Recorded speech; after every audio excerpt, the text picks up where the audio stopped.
Opa aí, galera, então, Preconceitos Podcast. Eu sou o Rodrigo, eu tô aqui com o Luca Tisser. Opa, galera, eu me chamo Luca e eu tô aqui com o Davi. Opa, pessoal, eu sou o Davi, tudo bem? E hoje a gente tá aqui com o convidado de hoje, Felipe Karaszek. Apresente-se, Felipe. Pessoal, tudo bem? Muito prazer, eu sou o professor Felipe Karaszek. Satisfação estar nesse podcast com vocês. Obrigado pelo convite. A gente agradece Isso, a a tua gente agradece. presença. Então, Muito Felipe, obrigado por aceitar. Eu que tu que agradeço, é vamos formado tem doutorado, na verdade, em filosofia, né? Lançou um livro ontem mesmo. Me fala tuas Exatamente. motivações, assim, que tu escolheu filosofia, como é que é a tua vida lecionando e tal. Essa pergunta é muito boa, muito legal. Sim, ontem foi uma surpresa, né? Nós estávamos conversando para organizar o podcast hoje e recebi a notícia da saída do livro, né? Eu estava esperando pela publicação, mas não ontem. Ela apareceu assim, e ela saiu na versão agora digital primeiro, para depois sair na versão impressa. Então, esse é o meu quarto livro e ele é um livro que, digamos assim, continua um projeto que responde a tua pergunta das minhas motivações na filosofia. Eu te respondo essa pergunta em duas camadas, assim, uma a ver com o livro e outra a ver com a própria história assim, da minha busca intelectual e na minha relação com a filosofia. A primeira é uma resposta mais formal, assim. Eu vejo livros, ou eu trabalho com a ideia de livro como a conclusão de um tempo dedicado à pesquisa de um assunto ou de uma temática. Então, dependendo das trajetórias e dos caminhos de pesquisa que eu fiz dentro da minha formação, eu sempre pretendi concluir essas etapas com uma publicação de um livro, porque é algo duradouro, que é algo que fica um tempo circulando. Tem, assim, no sentido tradicional, até cultural, como um objeto, assim, uma manifestação, um fenômeno de conclusão de um tempo dedicado a uma pesquisa séria. Ele traz uma carga assim, de seriedade. E sem contar que eu tenho um apreço sentimental por livros, Sim. e eu acho uma grande sacada terminar um tempo dedicado a uma pesquisa com um livro. Então, só que esse livro tem uma história muito estranha, porque eu explico para vocês. Meu primeiro livro, ele foi o resultado da minha pesquisa de mestrado. Então, eu fiquei 2 anos realizando o meu mestrado em filosofia, e quando eu concluí e defendi a minha dissertação, eu transformei a dissertação em livro. Esse foi o primeiro. Ah, que legal. Então, se chama Sabedoria Trágica no Jovem Nietzsche, uma filosofia da dor. Eu vi esse no teu currículo. Depois eu posso contar um pouquinho dele. Com certeza. Depois eu resolvi estudar literatura e a escrita criativa. Eu fui fazer a oficina de escrita criativa do professor Luiz Antônio de Assis Brasil. E aí, quando eu concluí a oficina do Assis Brasil, eu escrevi um livro de contos para marcar o fim dessa etapa de estudos. E aí aconteceu outra coisa, eu fui para o doutorado. Vocês já entenderam o caminho natural aqui das pesquisas. Sim. Só que a minha pesquisa de doutorado ela durou 4 anos. Tá? Metade foi feita aqui no Brasil, outro tempo eu passei no Canadá. Mas igual, essa pesquisa ela ficou um pouco entre a filosofia, um pouco com a literatura. E eu escrevi uma tese de doutorado. E para tu não escrever um negócio assim de 300, 400 páginas, tu deixa muitas coisas de fora. Eu tinha um professor que disse assim, ó, a gente nunca termina uma tese de doutorado, a gente desiste dela e entrega no prazo. Então, e isso é muito verdade, assim. E eu tinha feito para minha tese de doutorado uma série de anotações, assim, eu tinha muitas coisas anotadas. E eu estava fazendo a edição final, eu gostava de fazer tudo à mão, assim, tem um sentido artesanal ali no estudo que eu gosto. E eu tinha um monte de folhas anotadas, assim, parecia uma mesa daqueles caras de filme, assim, de papel, um monte de papel ofício, assim, todos eles organizados numa lógica que só eu compreendia. Mas eles estavam logicamente. Faltava 2 semanas para entregar, eu digo, tá, agora eu vou selecionar uma montanha aqui desses papéis que está no argumento que eu defendi e eu vou escrever a tese e entregar. Faltavam 2 semanas para o prazo. Eu já tinha todas as anotações e a pesquisa feita. Eu digo, beleza. Isso foi 2016, deu aquele temporal em Porto Alegre que destruiu todo o centro. Sim, eu lembro. A redenção caiu, as árvores ficou toda... Cara, eu morava ali perto, fiquei 1 semana sem luz e eu tinha que entregar um negócio. Como é que eu ia fazer a digitação? Meu Deus. A gente saiu correndo, eu tive que achar um hotel para conseguir ter luz lá em Canoas, para conseguir escrever a tese de doutorado e entregar no prazo certo e gerar esse livro, a tese que seria. Bom, vocês entenderam que eu Sim. escrevi uma tese e sobrou muito material, assim. Tem muitas coisas que eu pesquisei que eram coisas muito legais. Mas que não tinha muito a ver com o assunto ali, né? Eram coisas transversais, assim, que me interessaram durante o tempo de pesquisa do doutorado, mas que não entraram na tese final, assim. A minha tese, ela foi bem filosófica, ela é muito centrada dentro da filosofia, ela tem uma argumentação coerente por dentro da linha que eu me propus, e toda a relação com a literatura, que eu também tinha pesquisado, não entrou na tese final. E aí eu defendi a tese, foi tudo muito bem, mas eu estava com esses escritos ali inacabados. Veio a pandemia o ano passado, eu comecei a mexer nisso, a gente começou a trabalhar de casa, eu tive um tempo maior assim de organizar meus materiais e organizei esses escritos num livro. E mandei assim para a editora, ver o que a editora achava, o meu editor, o Roberto. Ele leu e disse, gostei, Felipe, isso aí tem que ser livro, então. Eu também. E só que aconteceu o seguinte, a minha tese, ela não saiu em livro ainda, mas as anotações que não entraram na tese já. Então esse livro, ele é o espólio, assim, aquilo que não entrou na tese, só que saiu antes da tese. A tese saiu ano que vem. Né? Então legal. essa aí é a história. Né? Um outro livro eu fui organizador, eu não sou somente autor. Eu e a professora Ana Carolina da Costa e Fonseca organizamos um volume com uma série de autores, um autor e uma autora por capítulo, para comemorar o aniversário de nascimento do Nietzsche. É um livro chamado Nietzsche 170.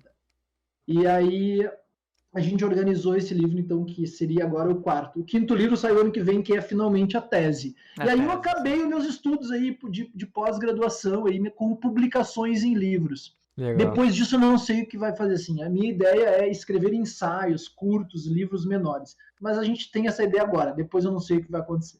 E tu gosta bastante de Nietzsche, né? Eu lembro eu nas me aulas que dediquei a tu ele. falava muito dele. Tem até um livro falando sobre ele, né? É isso aí, Davi. Assim, eu acho que essa pergunta aí responde àquela outra que eu não respondi, assim, sobre minhas motivações para a filosofia. Tinha uma coisa assim que não é a minha primeira formação, tá? Minha primeira formação eu fui fisiologista do exercício há muito tempo, estudei também como educador físico, estudei filosofia da ciência e ali me apaixonei pela filosofia e comecei a estudar filosofia por hobby, assim, não por profissão. Só que o que aconteceu, né? Cara, eu era um adolescente curiosíssimo, assim, eu tinha muitas perguntas, sabe, cara? Eu sempre digo assim, todo mundo uma hora senta num canto e pensa assim, qual é o sentido da vida? Ou pensa, de onde eu vim, para onde eu vou, o que acontecerá depois que eu morrer, a finitude, a morte, a gente sofre com a morte dos outros, aprende com o luto, as coisas passam, não são duradouras. E essas experiências assim, fenomenológicas da realidade vão dando uma densidade existencial que uma hora tu te pega pensando nisso. Cara, eu queria saber as respostas para essas perguntas, se é que elas têm respostas, né? E é isso que me levou à filosofia. Eu descobri uma série de pensadores e pensadoras que tinham as mesmas perguntas do que eu. Talvez eu não tenha encontrado a resposta certa para elas, mas eu encontrei um monte de perspectivas possíveis que me ajudaram a pensar perguntas que não eram perguntas da solidão, eram perguntas que, bom, se tu é um ser humano, tu pensa nisso.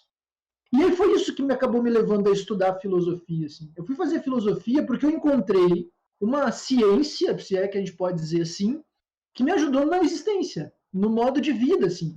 Para mim, o filosofar veio antes da filosofia. Filosofia como matéria, como ciência, como área de pesquisa, para mim, foi uma consequência de um modo de vida que eu encontrei no filosofar. Filosofar, para mim, era uma visão de mundo, um jeito de se relacionar com a realidade, um jeito de tentar entender as perguntas fundamentais das coisas, das existências humanas, assim, da existência humana, e tentar entender porque eu tinha tanta interrogação, assim. E encontrar ali dentro disso pessoas que publicavam livros, principalmente, né? A filosofia se faz muito pelo texto filosófico, a experiência do texto. Eu gostava de ler e de escrever também. E eu encontrei, por essa experiência do texto, também do diálogo, uma perspectiva de existência que eu entendi, assim, muito mais amadurecida, mais sensível, com um tipo de afeto diferente, assim, que te desvincula do automatismo de vida. Assim, a vida filosófica é uma vida não automática. Pelo contrário, ela é questionadora de toda forma de automatismo. Isso me interessou bastante, assim, e mergulhei nisso, né, para tentar responder, assim, essas perguntas, não as respostas para as perguntas que eu falei, mas responder aquilo que em mim estava brotando, assim, como relação com a vida, relação com a existência, relação com o mundo. E depois foram vindo convites, assim, se eu não queria dar uma palestra aqui, uma aula ali, um mini curso ali, que é um próprio movimento da graduação e da pós-graduação em filosofia. E eu fui fazendo isso. Só que chegou um momento que esses convites foram sendo muitos, quando eu vi eu estava trabalhando com isso. Mas, cara, foi um movimento, assim, sabe? Foi natural, que foi... aconteceu. Não sei te dizer assim, ó, não, se tu me pergunta assim, cara, é que tu planejou fazer isso? Eu digo, não, cara, não planejei, mas adorei o que aconteceu. Ainda bem que isso aconteceu, assim, porque não teria outro sentido de realização. O Nietzsche veio nessa esteira, tá? Foi o primeiro autor que eu li que tinha as interrogações, que tinham boas perspectivas, assim, que me interessaram, perspectivas interessantes para essas respostas. Não é o único autor que eu estudo, não é o único autora que eu leio, que eu me dediquei, mas dentro de uma carreira acadêmica tem um princípio ainda assim de coesão que é interessante. Para cada vez aprofundar mais, tu te dedicar a um tema, a um autor, assim, e ir passando em graus, assim, do mestrado, da especialização para o mestrado, para o doutorado, dentro do mesmo autor, do mesmo assunto, buscando uma densidade cada vez mais profunda, assim, uma densidade mesmo, assim, ideia de um peso maior com a tua fala.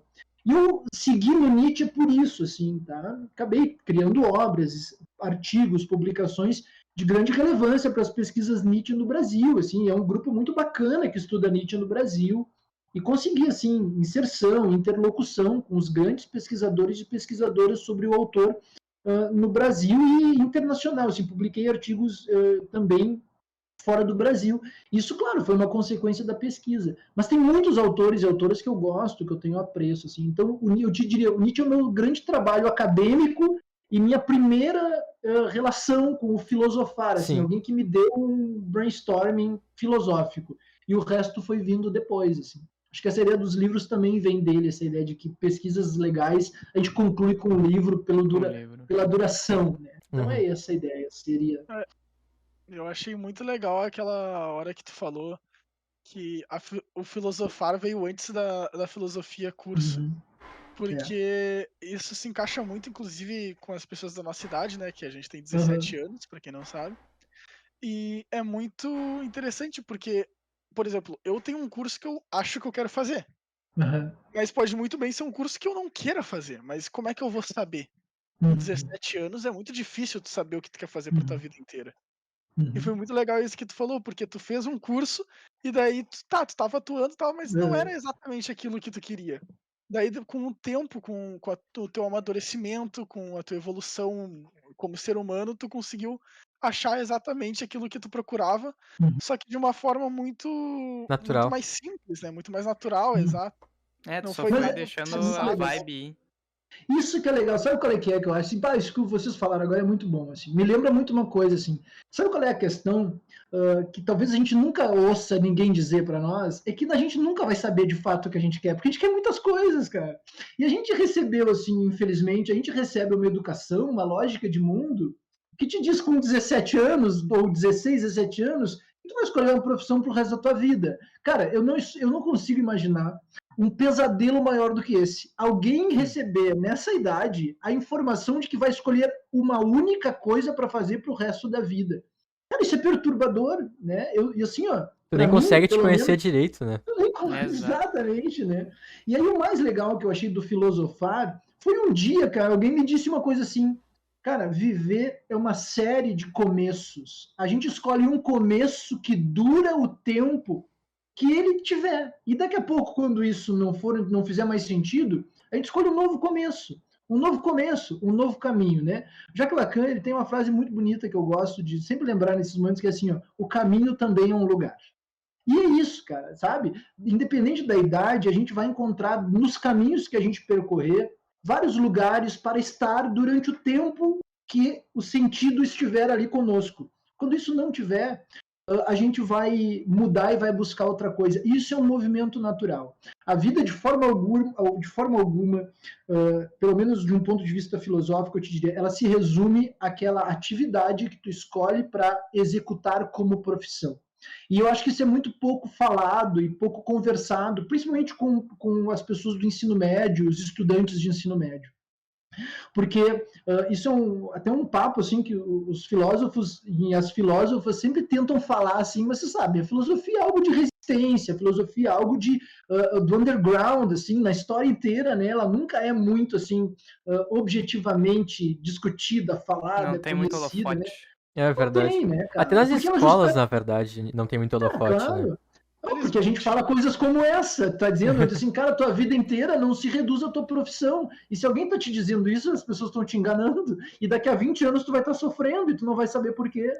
Porque a tua relação com o mundo, ela se dá a partir de uma gama de atividades. Entre todas que te fazem um ser humano, um sujeito bacana, uma delas é a profissão.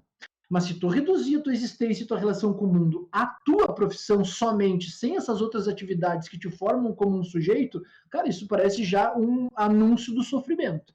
Então é isso que a gente tenta evitar, por exemplo, numa reflexão nessa ação, assim, o verbo filosofar. O ser humano, na sua relação com o mundo, se forma a si mesmo pelas atividades que ele executa na existência, entre elas a profissão. Por isso, sim. Mas como ela é uma entre várias, e uma dessas ainda tem que se preocupar com outra coisa, ela tem que monetizar, né? Porque não é possível viver nesse mundo agora sem dinheiro. Então, se tu ainda conseguir encontrar 3 coisas muito difíceis, algo que tu gosta, que vira tua profissão e que ainda monetiza, então é um cara de sorte. Mas isso não é a realidade toda. E não é o caso para todo mundo. Verdade. E tu não pode ficar também obcecado em ficar buscando esse encontro dessas 3 coisas tão difíceis o tempo inteiro. É possível, sim, se aproximar bastante disso. Mas eu acho que a ideia de aproximação e de recomeço, ela é muito saudável, porque ela constrói dentro da existência um tipo de algo muito, um tipo de coisa muito verdadeira, assim, que é a presença da fluidez, a presença da mudança, a presença da transitoriedade. E isso faz parte das coisas. Assim. O nosso gosto, o nosso apreço pelas coisas, ele também passa. E a gente tem novos interesses, novas vontades profissionais, mas que a gente nunca se desapega, eu acho, dessa lição filosófica. Assim. Cara, em algumas atividades nós nos realizamos como sujeitos, e é isso que a gente precisa buscar. Que a profissão esteja aí também, mas ela não é só isso. Se fosse só isso, seria muito fácil, né? Porque pessoas que têm uma profissão... Imagina esse encontro, assim. A pessoa tem uma atividade que ela gosta, que é a profissão dela e que monetiza. Bastante ainda. Uhum. Vamos pegar essa mentalidade Medicina, por exemplo. Qualquer uma. E a pessoa pode ter todos esses 3 e ainda ser infeliz. Isso não é uma forma para a felicidade, entendeu? Ela pode ser uma possibilidade, mas ela não é a solução final. Sim. Então tem várias coisas que tem que entrar aí em composição aí que o filosofar nos ajuda a pensar. A filosofia, cara, ela começou como um modo de vida, não como uma ciência, sabe? Lá na Grécia Antiga, quando a gente conta a história da filosofia, talvez não assim numa preparação para o vestibular ou numa aula de história da filosofia como ciência, história da filosofia. Mas antes de ser ciência, filosofar era um modo de vida.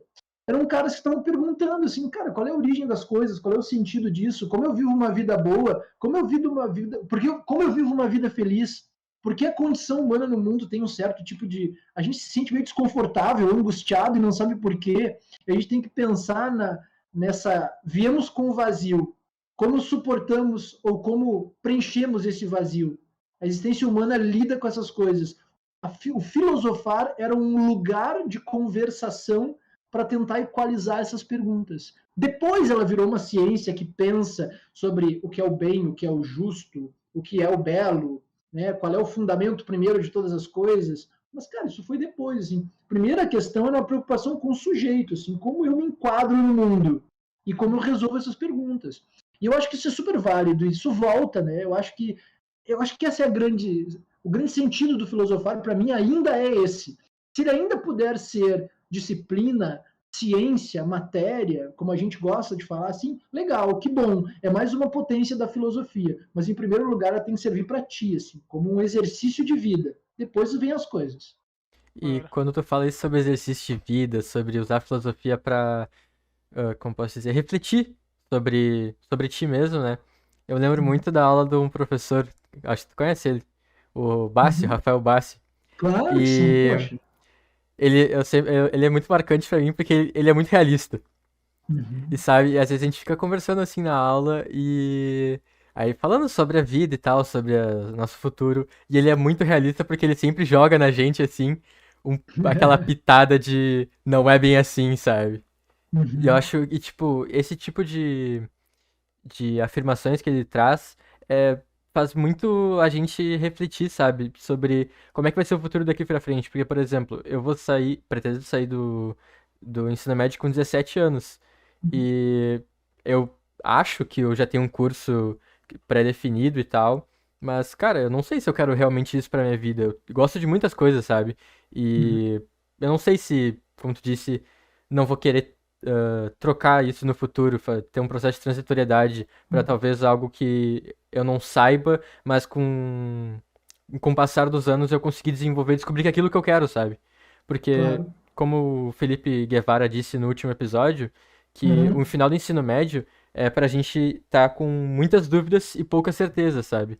E é isso, porque, sabe, na minha opinião, colocar o pessoal adolescente, enfim, Uhum. desse jeito no final do ensino médio, tipo, terminou o ensino médio, tem que cursar a faculdade se tu quer alguma coisa. É muito, sei lá, agoniante, porque na escola eles não te dão a oportunidade de tu conhecer alguma coisa que tu quer. Sei lá, por exemplo, eu posso ser um ótimo escultor, mas eu nunca fiz uma escultura na escola.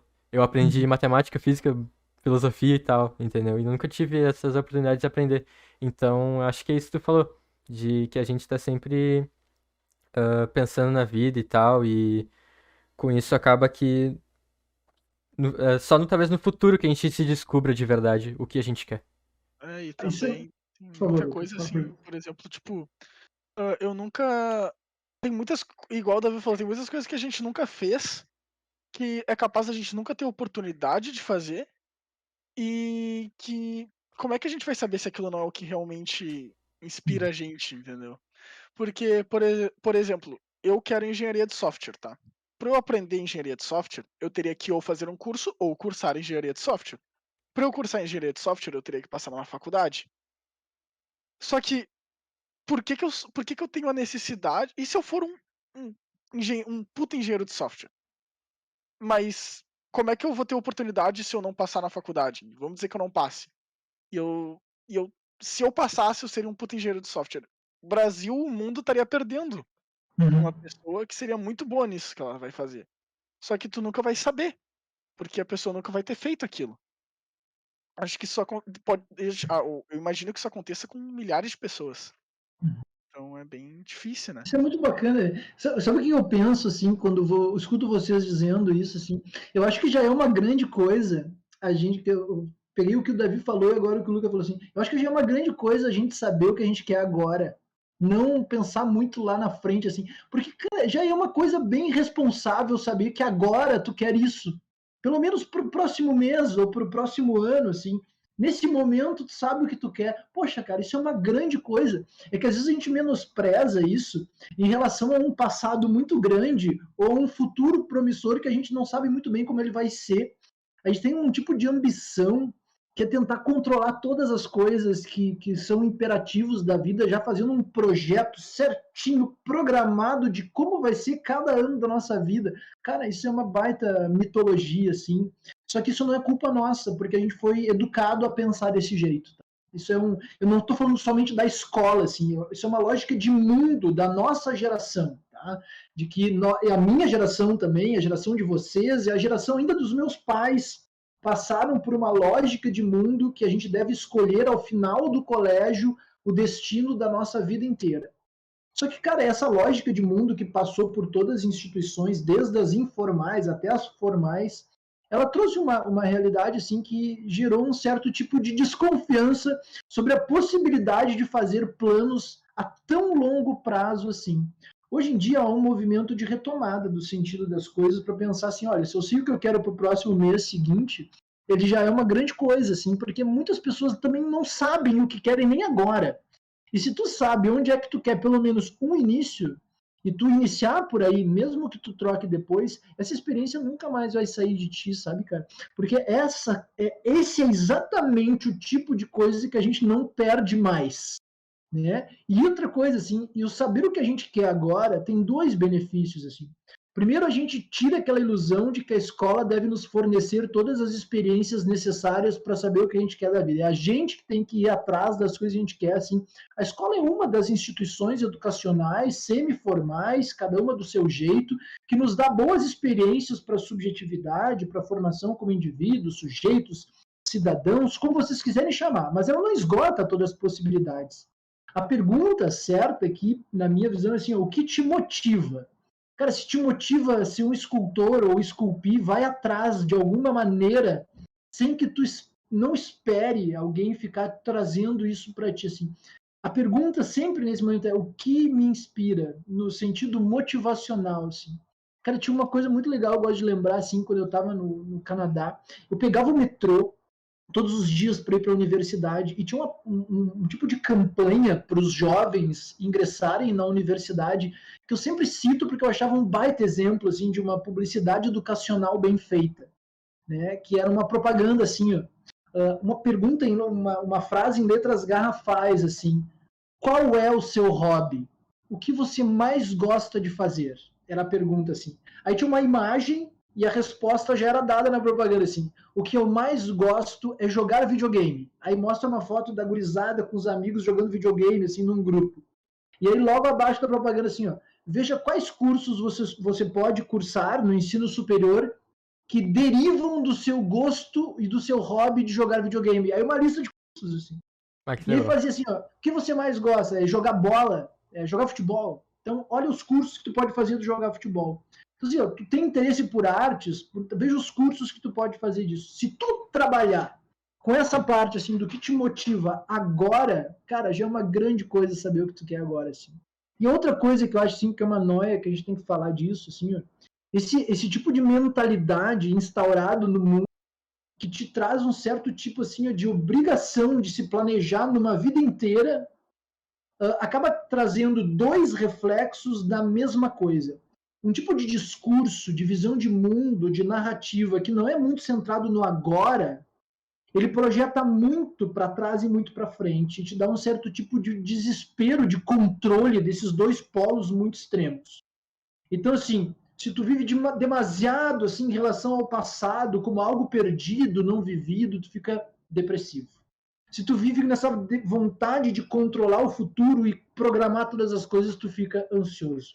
Uma grande loucura do nosso tempo, assim, no sentido da gíria, né? Loucura, assim, de que as pessoas, a gente fala, assim, no jeito coloquial da palavra, né?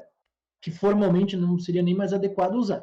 Mas, assim, no sentido coloquial, é que a ansiedade e a depressão são polos da mesma coisa. É uma lógica que vem sendo trabalhada com uma grande relação com o passado, com uma grande relação com o futuro, que a gente está tratando hoje como os principais problemas do século XXI. Mas por quê? Tem muito a ver com o discurso, com a narrativa, com o modo de vida colocado. Cara, assim, ó, eu não vejo mais o que tem sido de livro, pesquisas e publicações sobre isso. Assim, ó, no século XXI, depressão e ansiedade são tratados como esse caso por um certo tipo de extensão demasiada da visão de mundo, com excesso de responsabilidade em etapas que a gente não precisava nem ter tantas preocupações com essas coisas. Imagina, o cara com 16, 17 anos pensando no final da sua vida profissional, é super suficiente esse investimento de energia, de subjetividade, de tempo, assim, de paixão mesmo, né? Porque a gente não deseja, não tem paixão por uma coisa, a gente não faz bem, assim, né? Que é nisso que agora está te motivando, assim, a gente não poderia... Eu sei que é muito difícil, porque a filosofia, a psicanálise, talvez elas nos ajudem a entender um pouco isso, assim, mas enquanto o nosso discurso, assim, filosófico, psicanalítico, ele te diz uma coisa, o mundo lá fora grita outra, né? E aí a gente está ouvindo os gritos do mundo, está tentando fechar a janela aqui dentro de um lugar que não tem proteção acústica. E a gente está tendo o tempo inteiro que lembrar disso. Isso não é o caso de vocês, é o meu caso, é o caso de todo mundo. Daqui a pouco eu estou aqui estudando, vendo uma coisa, me pego não sei, o que está acontecendo, estou ansioso, assim, estou viajando, estou pensando lá na frente, aqui estou criando problema onde não tem. A gente está o tempo inteiro precisando se repensar nesse sentido. Mas é isso, assim, quando eu falei que o filosofar, ela joga com o micro, com o pequeno, com o mínimo, é justamente isso, assim, esse lugar de resistência que te lembra das coisas importantes enquanto o mundo lá fora grita sobre outras coisas. Então ele é um tipo, eu gosto de pensar nisso como um lugar de refúgio também. Tem um lugar de refúgio. Essa motivação do agora, eu te diria, tudo que tu precisa para dar o start na tua vida no final do ensino médio, se é viajar, se é esculpir, se é fazer engenharia de software, que seja tribom enquanto esse desejo durar. Mas assim, ó, não tenta controlar uma coisa que tu não sabe se vai durar para sempre. No momento que isso esvanecer, poxa, busca outra coisa, cara. O que mais tem é possibilidades hoje de fazendo e de cursando. Um cara, um filósofo, ele foi assim, ele foi o primeiro pensador norte-americano a inserir aquilo que o pessoal chama de filosofia oriental no século XX nos Estados Unidos. Aquela galera da geração Beat leu eles, assim, super inspirados por ele. O nome dele é Alan Watts. E o Alan Watts tem um vídeo muito bacana, assim, né, que ele falava para os alunos dele, numas palestras que foram gravados, o áudio, por isso que a gente conheceu, que a galera perguntava muito para ele assim, o que eu vou fazer para ganhar dinheiro? O que eu vou fazer profissionalmente? Eu tô aqui, não sei muito bem o que fazer. E ele diz assim, cara, pensa, o que te motiva? O que te inspira agora? Se tu te dedicar a isso, o dinheiro depois vai acontecendo, ele vai vir. Mas tu acha possível conseguir monetizar e remunerar algo que tu não tem nenhum desejo aplicado? Tu vai conseguir suportar isso diariamente sem ter nenhum tipo de motivação, assim, somente pelo projeto financeiro, por um projeto de uma vida inteira? Não sei, a gente tem que pensar nisso, assim, né, no agora. Eu acho que não, né? Eu acho que não. Então, assim, saber o que a gente quer agora, já é uma grande coisa, né? Que dure um mês, que dure um ano, mas que seja, assim, ó, super verdadeiro. Além de que, se tu tá sempre pensando no que tu vai fazer nesse mês ou agora, como eu tava falando, fazer o agora, né? Tu vai acabar ganhando experiências que vão acabar atrelando na tua vida profissional e pessoal. Então, por exemplo, eu agora o que eu posso fazer para a minha vida profissional? É estudar o ensino médio e estudar um pouco de programação, que é o que eu pretendo fazer. Mas é o que eu tenho na minha mão agora, é o que eu posso fazer. Não é, daí eu teria que parar de pensar, tipo, e quando eu entrar na faculdade. Não, eu teria que pensar o que eu posso fazer agora para me ajudar nisso ou que vai me acrescentar em algo. Tu pensa na faculdade quando tu estiver na faculdade. Exato. Quando eu dou esse exemplo que foi quando eu descobri que eu queria cursar engenharia de software. Eu fui para os Estados Unidos ano passado e eu tava lá no maior tédio. Porque assim, era tudo muito divertido, tudo novo, só que chegou em um momento que eu tava numa cidade de 1000 habitantes e não tinha mais nada pra eu fazer. Daí era 3 da tarde, eu mexendo no Instagram, daí eu parei e pensei, tá, vou fazer alguma coisa, que eu já tô há mais de uma semana só mexendo no Instagram, já zerei o Instagram. Daí eu falei, vou pensar em algo que eu sempre quis fazer. Eu sempre quis programar, mas eu nunca tive tempo. Então o que eu vou tentar aprender a programar. Foi aí que eu comecei a entrar mais dentro desse mundo, assistir vídeos no YouTube, e aí que eu me interessei pelo negócio e fui atrás. Daí eu comecei a ir atrás de faculdades lá, mas daí eu vi que não era viável, enfim. Foi aí que eu descobri isso. Então é muito legal, porque é exatamente isso que tu falou, no pensar no agora, acabou me levando a uma decisão futura. Pois é isso aí. E assim, às vezes parece mais simples do que a gente pensa, né? Sabe que tem uma coisa muito legal que eu aprendi uma vez, assim, acho que isso não foi nem na filosofia, assim, foi fazendo psicanálise, né, que eu aprendi, assim, cara, quando a gente tá com alguma ansiedade, alguma dúvida, a gente faz pequenos planos, assim, esses pequenos planos nos ajudam a eliminar esse tipo sabe, essa coisa muito projetiva lá do futuro, assim, poxa, tem um filósofo que é o Schopenhauer, ele não é nada amistoso assim nas suas falas, tá? Mas eu vou citar ele, vou tentar ir além do que ele diz, assim, viver oscila entre dor e tédio. Eu me lembrei disso agora que tu falou, mas o que ele quis dizer com isso, né, cara? A gente tem assim primeiro, assim, a visão inicial é budista, tá? O ser humano, como condição primeira no mundo, sofre e não sabe por quê. Tá? O ser humano é um organismo complicadíssimo. Ele tem um campo psíquico que se apresenta com um tipo de sofrimento, de angústia, sabe aquele aperto na barriga? A gente tem vários nomes na literatura, na filosofia para falar náusea, angústia, sofrimento, tem 1000 nomes isso, melancolia, né? Um sentimento de vazio, tá? Busca de sentido. Bom, o ser humano como condição primeira no mundo tem isso. E ainda por cima, ele tem vários desejos, assim, que ele acha que serão saciados quando aqueles desejos forem realizados. Só que eu penso assim, poxa, agora eu quero um lápis, aí eu vou lá, faço um esforço gigantesco, consigo o lápis, eu digo, bah, agora o meu desejo está satisfeito. Aí vem o tédio, eu quero outra coisa, agora eu quero um celular. Eu já nem lembro mais daquilo, assim. Do lápis. Eu nem lembro do lápis, o tédio se instala, não, agora eu quero um celular. Aí eu acho que o desejo vai terminar quando eu conseguir o celular, só que aí eu consigo o celular, passa um tempo, tédio, e aí eu tenho que buscar outra coisa. Cara, se isso em alguma medida é verdadeiro, e ser um ser humano significa lidar com essas coisas, o conhecimento dessa realidade pode nos ajudar muito em como viver com uma diminuição desses sentimentos. Cara, não significa dizer que os nossos desejos serão saciados completamente quando nós conquistarmos algumas coisas. Isso nos dá uma boa lição de que a gente tem que cuidar com o que a gente deseja e a gente pode escolher, de fato, o que é aplicável, palpável, vamos inventar a palavra conseguível ou não, e se dedicar de verdade a isso, saber que o tédio vai ser o caso e que a gente pode alimentar assim uma fuga do tédio com novas motivações, com novos desejos assim. E se a gente faz esses pequenos planinhos, assim, esses pequenos planejamentos para agora, tô aqui nessa cidade, tô com tédio, o que eu vou fazer aqui para eu me sentir de novo motivado, né, desejoso, assim, me sentir vital, com uma energia vital, assim, me alimentado de novo com algo que eu faça. Está naquela primeira fala ali, aqueles segredos das atividades que a gente executa. A gente se faz a si mesmo no mundo pelas atividades. Tu falou, vou fazer um curso de programação, nem que seja online. Aí tu, pum, te dá, a gente não planeja tudo. Esse start te deu um apreço por algo que daqui a pouco te deu até um gatilho profissional. Tu acha que eu pensava que eu ia dar aula de filosofia para vocês no colégio um dia? Quando eu estava lá assistindo palestras na PUC de filosofia, porque o meu desejo estava lá.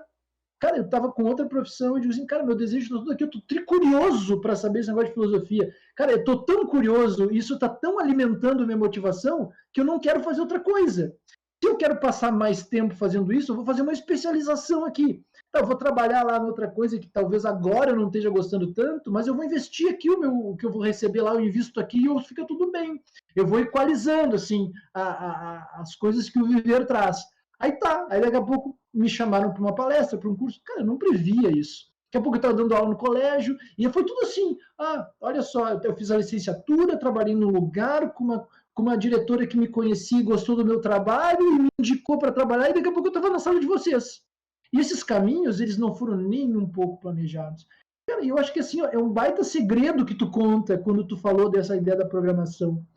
Alimenta o desejo ali, motiva com pequenos planos, e as outras coisas elas vão se encadeando, vão acontecendo. Claro, se a gente ficar estancado assim, não fizer nada, aí dificilmente a gente sabe que esses são sofrimentos que se potencializam, né? Mas se a gente alimentar eles com essas motivações e pequenos planejamentos, cara, é uma ideia de autopercepção assim, ó, muito madura já, isso assim, estou entediado, preciso fazer algo. Pô, nem todo mundo faz esse caminho. Isso é de uma inteligência emocional, pô, já à frente, assim. Bom, vou fazer algo, isso é um saber, inteligência emocional. Deixar o tédio se agravar vai chegar num tipo de melancolia, a pessoa até pode precisar daqui a pouco de ajuda. Não é feio pedir ajuda, de forma alguma, pelo contrário.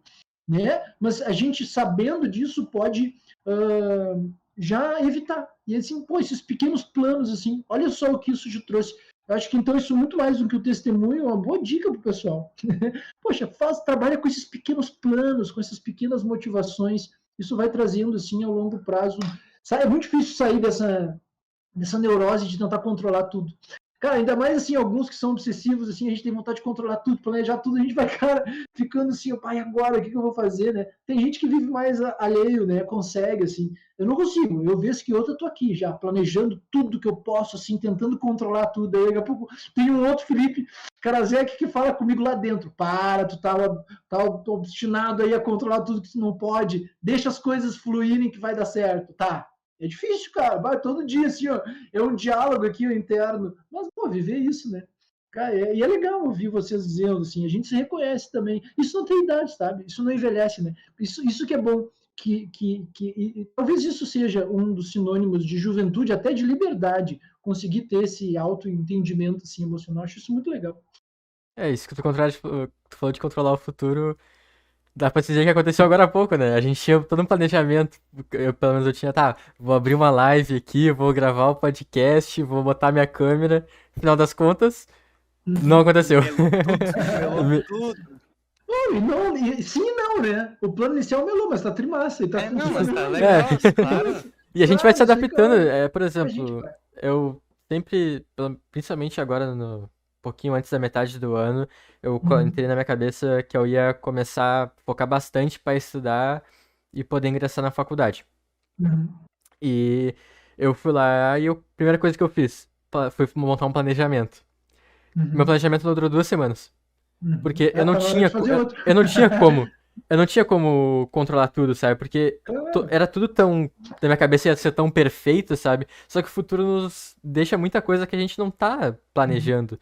Então eu percebi que é muito melhor eu deixar fluir a coisa e meio que colocando meus horários, adaptando meus horários a mim mesmo, do que tentar ficar planejando toda hora e controlando isso, sabe? E assim, e não significa só aquele plano durou menos tempo do que tu pensava. E claro, isso não é um elogio e muito menos um discurso assim niilista para não planejar as coisas, que nada tem sentido. Não, tem sentido. As coisas são planejáveis, mas talvez elas sejam mais micro do que macro. Né? Então acho que essa é a grande sacada. Pô, o Maquiavel fala disso assim quando ele faz a diferença entre virtude e fortuna. Fortuna é a sorte, o destino, o incontrolável. A virtude é o máximo que tu pode fazer para não deixar que o destino te dê uma rasteira.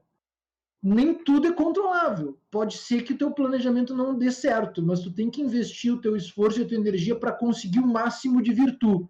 Quando tu desenvolve isso, mais preparado tu vai ter para quando a fortuna, né, o destino se apresentar. Sim. Isso cria uma preparação. Então, assim, ó, vai que assim, seja um curso em uma área específica que tu está buscando, seja no ensino superior, alguma coisa tu está buscando, a pesquisa, o estudo, a qualificação, o autoaprimoramento, isso que é tão importante está sendo buscado. Só que a ideia é que tu está buscando isso, né, e que a gente pode pensar isso como um exemplo macro, agora, assim, ó, é buscar isso em todas as possibilidades e caminhos que isso traz, assim, que isso não é singular, unilateral, que não é assim, ó, a opção, é uma opção, né? O indefinido fica melhor aqui, né? Isso é uma possibilidade entre as possibilidades. Mas assim, a gente segue caminhando, né? A gente segue buscando, a gente segue indo atrás, assim. Essa é legal. Todos os autores, os filósofos que criticaram visões binárias de mundo, estão ancorados num argumento super válido, assim, é um pouco fechado demais dizer que as escolhas e as possibilidades se esgotam entre A e B, entre sim e não, entre verdadeiro e falso. Né? Então, assim, ó, tem muitos caminhos entre A e B, entre sim e não, entre verdadeiro e falso. Entre a opção A e a opção B tem muito A linha, A 2 linhas, A 3 linhas, até chegar no B. Então, cara, essa é a abertura de perspectivas. O Nietzsche, que vocês começaram falando, ele chamou isso de perspectivismo. Uma mente, assim, um sujeito que busca as diversas perspectivas entre as opções, indo além do dilema, indo além do binário, e ainda mais cuidando, assim, né? Porque tem uma velha tendência nas coisas de criar uma... Se algo é binário, né? Tem uma hierarquia entre eles. Se as opções são só A e B, pode pesquisar um pouco mais, você vai ver que A é mais importante que B. Ah, se tem só negativo e positivo, tu vai ver que o positivo é mais importante que o negativo. Eu disse, cara, tu acha que o mundo inteiro é redutível a essa visão de mundo? Isso é uma mini visão de mundo, né? Então, assim, cuidado com os binarismos, cuidado com as hierarquias. Aqui que mora um certo tipo, assim, de experiência de realidade mais decadente. Essa decadência, ela pode ser transformada em algo super valorativo, mais intenso, assim, né? Mas vamos usar... As palavras não estão distintas, né? Saber e sabor, né? Torna a existência mais saborosa, assim, uma opção de possibilidades, né? A origem do termo lá no grego é semelhante. É isso, né, cara? Então, assim, mas, cara, a gente não aprende isso todo dia, a gente não sai ali na calçada e alguém te grita na rua, ô, meu, cuidado com os binarismos. Ô, cara, cuidado com a hierarquia entre A e B. Pô, a gente nunca falar disso, né? Tem que ter um momento como esse que a gente possa tematizar essas coisas. Aí o cara tem um insight, tem uma epifania, ele, poxa, é isso. Em filosofia a gente chama de taumatzen. Taumatzen é um sentimento de admiração, assim, quando a gente olha as coisas com olhos que a gente nunca viu, assim, com aquele, sabe aquela sensação de ver as coisas pela primeira vez? Assim, esse é o primeiro sentido de taumatzen. O segundo é, além de ver como a gente vê a primeira vez, com aquela sensação que às vezes acontece na vida, assim, a gente pensa, cara, como é que eu não sabia disso? E ainda, como é que eu vivia antes sem saber disso? Agora eu nunca mais vou conseguir viver da mesma maneira. Né? Eu tive uma aula, sei lá, eu lembrei uma vez, assim, uma vez eu falei de uma aula, uma coisa parecida com isso, assim, era uma turma de ensino fundamental, 9º ano. Foi muito legal, assim, porque eu falei uma coisa dessas, assim, um estudante falou, para, senhor, para. Eu digo, o que houve? Peraí, senhor, deixa eu curtir. Agora tudo ficou diferente. Eu digo, ai, que legal. Senhor, é o mesmo mundo, mas não é mais. Agora eu tô vendo tudo diferente. Mudou o meu olhar. Eu digo, é isso. Isso é o taumatzen, né? Cara, que nem quando a gente repete uma palavra, assim, muitas vezes e ela perde sentido. Depois a gente tem que voltar para buscar o sentido da palavra. Aquele brincadeira de criança. É fazer isso com o olhar. Isso aqui é automático, né, cara? Não é automático. A gente tem que fazer um esforço para isso. A gente não ouve isso no mundo. A tendência do ser humano, infelizmente, é o automatismo, as hierarquias, os binarismos, o acostumamento. E todo o movimento do filosofar ele é antinatural. Eu quero romper a natureza do automatismo, das hierarquias, dos binarismos. E eu tenho que fazer um esforço diário e cotidiano para me lembrar disso. Mas vale a pena. O final, né, as coisas ficam muito mais interessantes. Né? Mas precisa de momentos como esses, tá? Sim, sem esse momento, seja numa aula, num podcast, num lugar onde nós nos reunimos para falar sobre essas coisas que realmente importam. Aí esses saberes vêm. No cotidiano, assim, pelo menos desde o início do filosofar, não parece que isso é do cotidiano, assim, do dia a dia, daquilo que os gregos chamavam de senso comum. Não parece ser do senso comum.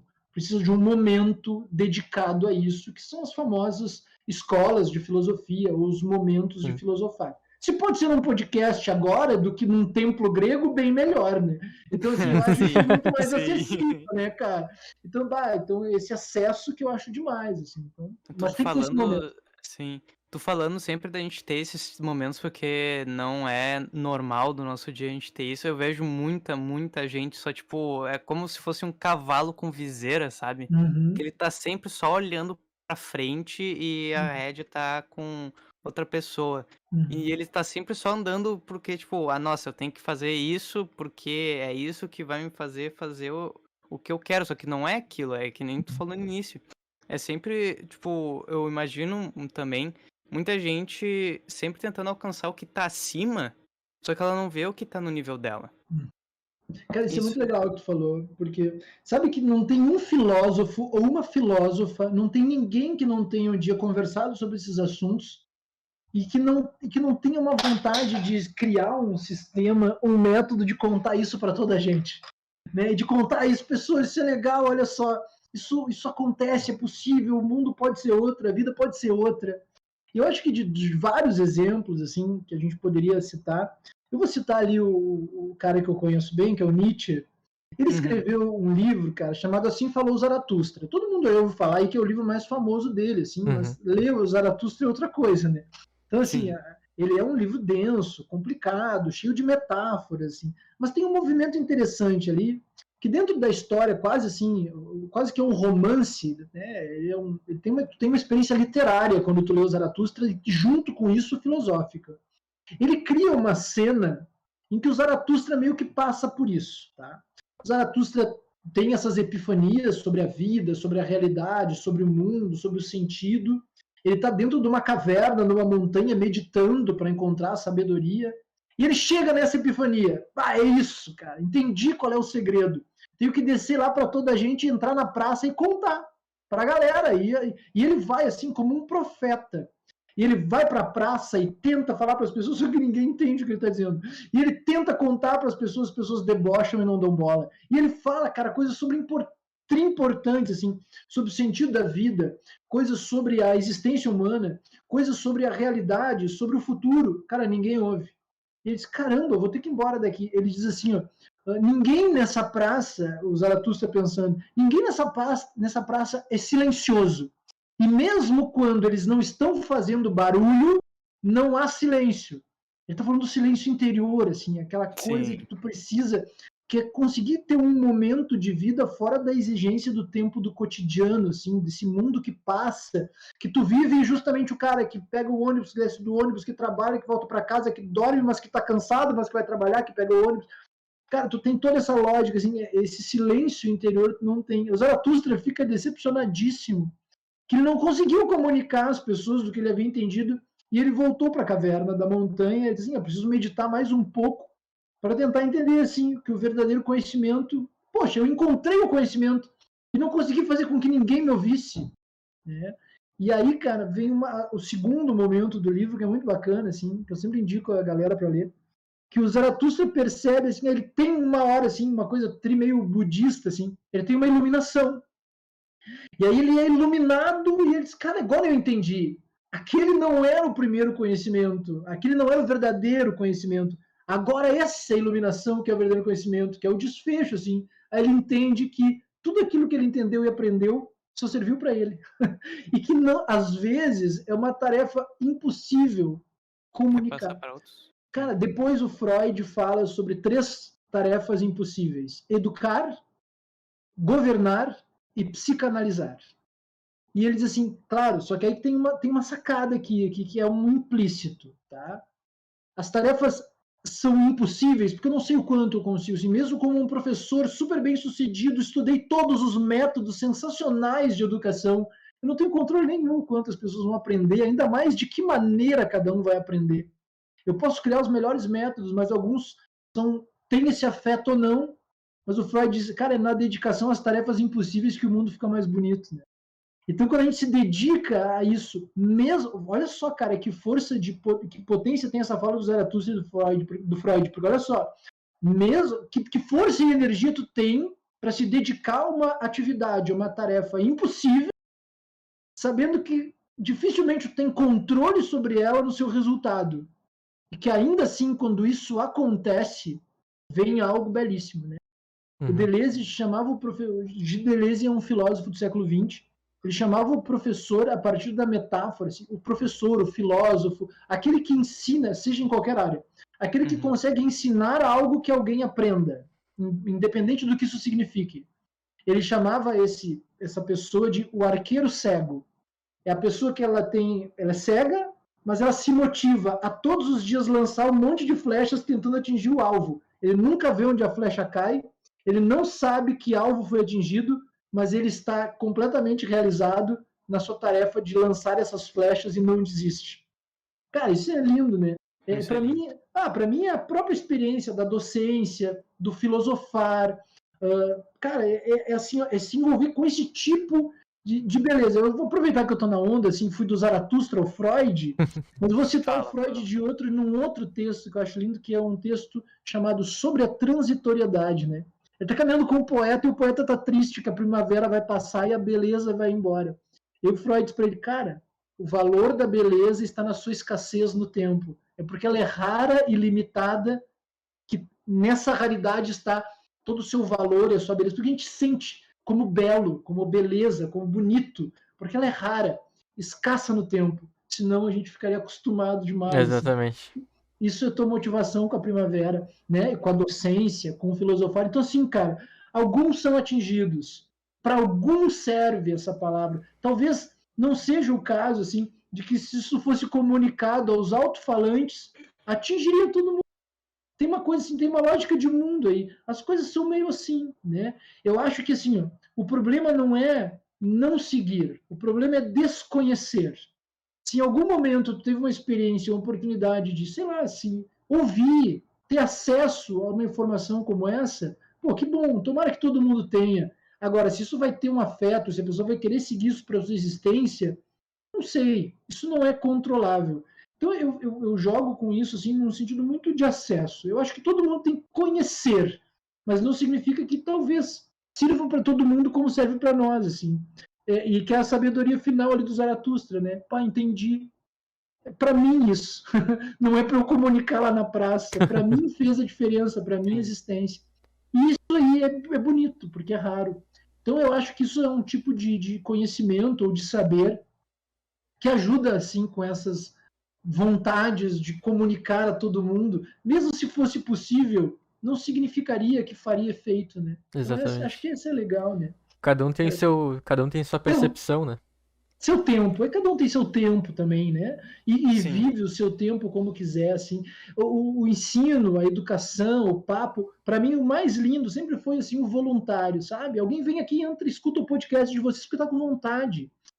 Alguém vai num curso, vai numa aula porque tá totalmente com o desejo projetado ali. Ali tem tudo para dar certo, né? Cara, eu tinha, por exemplo, trajetória do filosofar que eu falava antes. Eu tinha um desejo buscando por isso. Eu comecei a buscar uma área que respondesse. Aí encontrei lá, fui lá por vontade. Né? Tava com vontade de programar, o cara tem o desejo de programar. Foi lá e buscou um curso, assim. Essas adesões por desejo são as que mais criam potência na existência, assim. Então, cara, que a gente tem a oportunidade de fazer isso. Só que eu não sei se é o oposto disso, a possibilidade que fora do campo do desejo a gente consiga convencer as pessoas que, por exemplo, sei lá, filosofar é importante. Talvez para elas seja. Talvez seja fazer outra coisa. E tá tudo bem. É isso. Quando tu falou de educar ali do Freud, eu pensei em outro viés de educação. Eu pensei na educação da mãe com o filho, Ah, ou do legal. pai com o filho. Porque daí eu pensei, cara, realmente, quando tu tava falando antes de tu falar que era educação acadêmica, eu tava pensando assim, cara, é impossível te educar. Porque apesar de tu tentar o teu máximo, sempre vai haver erros que são incontroláveis. Não tem como tu controlar a educação de ninguém. Uhum. Porque quando tu falou do arqueiro, né? Tu pode Uhum. querer fazer algo que pra ti tu acha que vai ser a melhor coisa pra aquela pessoa. Mas ela pode ver de outra forma totalmente diferente. Uhum. Então, por exemplo, eu tenho uma história pessoal, né? De novo. Quando eu lutava jiu-jitsu por muito tempo, minha família tem uma história gigantesca no jiu-jitsu, Uhum. família pelo lado Paradeda, e daí eu tava super pilhado pra começar a lutar e tal, e eu achava que ia ser a melhor coisa pra mim, só que eu era muito novo. Então, eu era muito novo, daí eu fui lutar num campeonato, e eu acabei pegando meio que um trauma de competição por conta disso. Uhum. Apesar de eu ter gostado de lutar naquele momento, de ter sido algo muito legal, tu pode ver que até a própria educação minha comigo acabou me trazendo um malefício no futuro. Entendi. Então é algo muito interessante tu pensar que assim, cara, nem às vezes nem tu sabe o que é o melhor pra ti.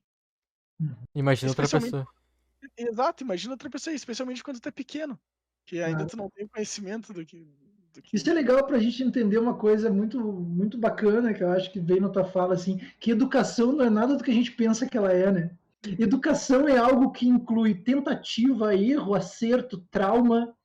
Cara, acho que essa é a grande sacada, assim, do Freud. Cara, tem uma fala, acho que é do Lacan, assim, eu li muito Lacan, né? Eu li um pouco Freud, um pouco Lacan, mas o Lacan diz assim, quem a gente era antes dos pais fazerem tudo que fizeram com a gente, né? Essa resposta é impossível, não existe isso, cara. Porque assim, ó, tu não pode partir de um pressuposto de educação em que os pais são perfeitos em tudo que fazem, que escolhem as coisas certinhas e tal. Cara, tudo dentro de um processo amplo de educação é tentativa, erro, acerto, vai, volta, retorna, né? Tem toda essa história assim do trauma que às vezes no testemunho, na tua anunciação, colocando em linguagem o que tu entendeu como uma situação traumática faz mais sentido do que um padrão de trauma estabelecido teoricamente. O testemunho, a narrativa, o falar e o ouvir, essa construção educacional que se faz no processo. Cara, o processo é algo assim, espiral que se desenvolve, né? E que ela só volta e vai, né? A espiral vai e volta um pouquinho, né? Ela vai e volta um pouquinho. Porque, cara, não é linear, ninguém acerta tudo, né?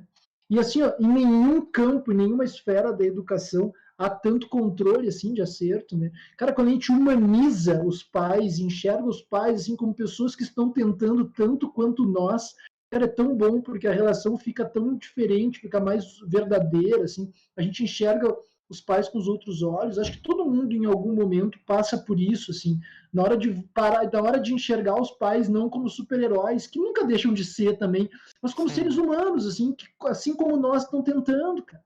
E estão tentando, como qualquer ser humano, assim, isso, aí fica bem mais simples as coisas, e ao mesmo tempo super complexa, porque que coisa importante isso, eu não tinha me dado conta, eu pelo menos quando percebi isso, cara, meus pais estão tentando também, tentaram, assim como eu agora tento, sabe? E é assim mesmo. E aí tu desacraliza a ideia de educação, tu tira de uma ideia de sacralidade, assim, uma coisa que a gente até exige demais dos nossos pais, assim, que acertar sempre. Cara, claro que não, a gente não acerta sempre, porque seria diferente com eles. Ninguém Diferente com acerta eles, sempre. ninguém, né? E aí, cara, eu acho que isso, assim, ó, é algo super saudável para a relação familiar, assim, tá todo mundo tentando.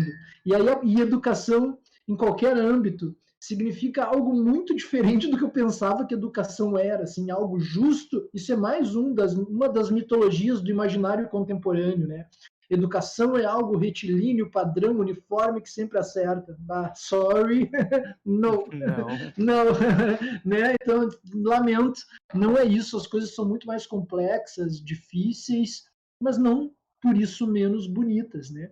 Mas essa ideia de humanizar, eu acho que motiva até assim ter esses vínculos, essas relações legais, assim. A gente sai daqui e vai dar um abraço na mãe do pai de outro jeito, né? Ai, nossa, valeu, cara, agora entendi tudo. Agora tudo faz também, sentido. eu também passei por isso igual vocês, né, cara? Mas eu acho que a resposta é bem essa. Bem essa. O que eu ia te perguntar? Mudando quase drasticamente de assunto, eu me lembro de uma das tuas aulas você ter falado sobre, acho que era um dos seus projetos durante a faculdade, que tu viajava por alguns países, perguntando, acho que era perguntando o que era felicidade, não era? Sim, era isso aí. Comenta um pouco sobre isso, acho que seria algo muito legal de falar. Pois é, cara, sabe que essa é uma grande pergunta, assim, né? Que as pessoas sempre tiveram uma grande dúvida. No sentido antropológico, né? Os seres humanos sempre foram instigados a responder a pergunta pelo objetivo da existência como ser feliz. E aí a gente tem meio que uma lógica pronta para dizer assim, qual é o objetivo da vida humana? É ser feliz. O que tu almeja na tua existência? Eu desejo a felicidade. Mas e quando tu pergunta para as pessoas o que é felicidade, o padrão desaparece. Assim.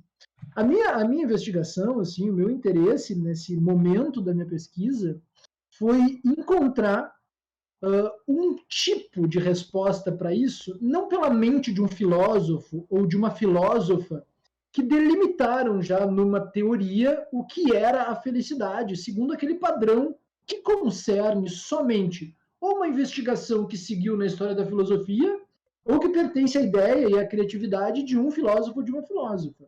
Meu interesse era conhecer perspectivas para essa pergunta pela visão, pela narrativa de pessoas não filósofas envolvidas nessa busca de felicidade. Ou seja, nessa época eu estava trabalhando muito com um tipo de forma de anunciação das coisas que é o testemunho.